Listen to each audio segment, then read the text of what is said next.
Hadis pada masa sahabat dan tabi'in. 1. Pengertian sahabat dan tabi'in, kata sahabat menurut bahasa adalah mustaq, pecahan, dari kata syubah yang berarti orang yang menemani yang lain, tanpa ada batasan waktu dan jumlah. Muhammad Jamal al-Din Al-Qasimi mengatakan bahwa yang disebut sahabat adalah orang yang pernah bertemu dengan Nabi Muhammad SAW walaupun sesaat, dalam keadaan beriman kepadanya baik meriwayatkan hadis dari beliau ataupun tidak. Sedangkan pengertian tabi'in adalah orang yang pernah berjumpa dengan sahabat dan dalam keadaan beriman, serta meninggal dalam keadaan beriman juga. 2.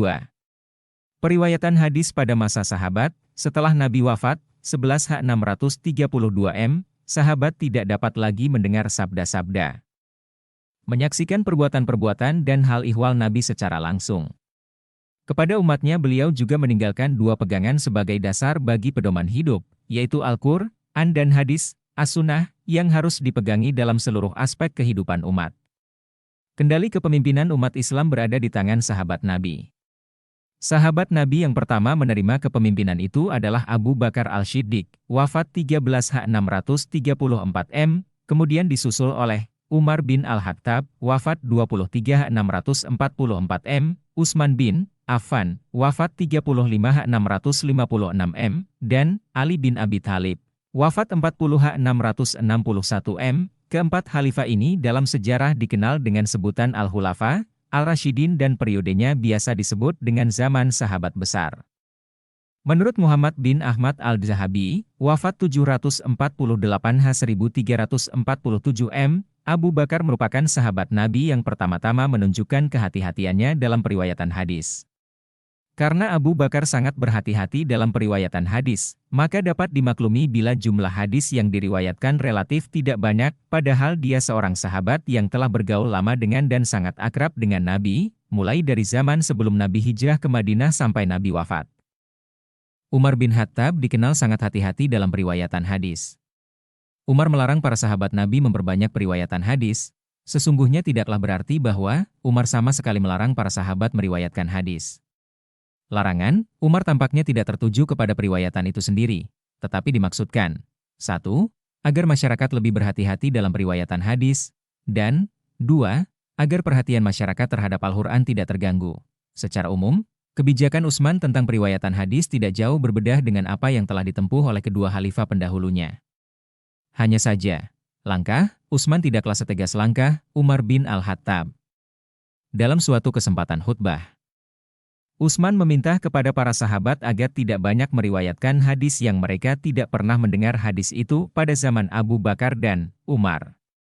Pernyataan Utsman ini menunjukkan pengakuan Utsman atas hati-hati kedua khalifah pendahulunya. Sikap hati-hati itu ingin dilanjutkan pada zaman kekhalifahannya. Dengan demikian, para sahabat Nabi sangat kritis dan hati-hati dalam periwayatan hadis.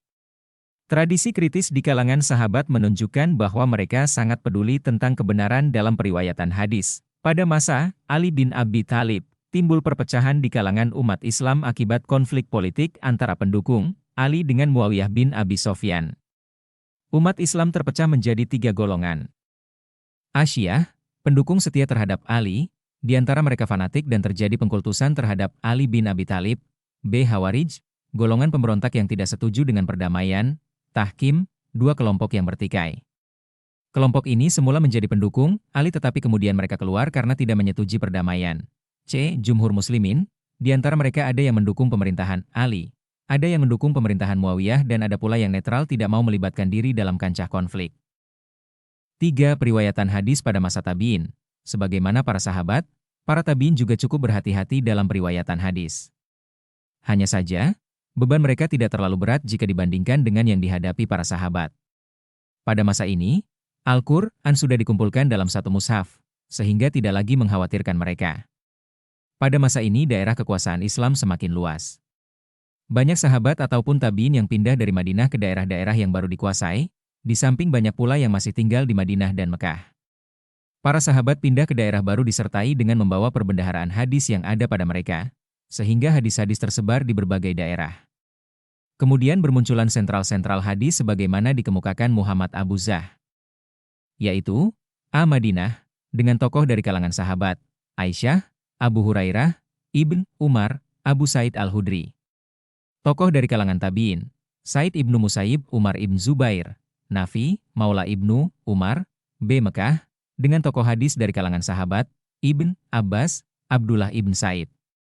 Dari kalangan tabi'in, tokohnya antara lain, Mujahid ibnu Jabir, Ikramah Maula ibnu Abbas, Atha ibnu Abi Rabah, C. Kufah, dengan tokoh dari kalangan sahabat, Abdullah ibn Mas'ud, Said ibnu Abi Waqqas, dan Salman Al-Farisi.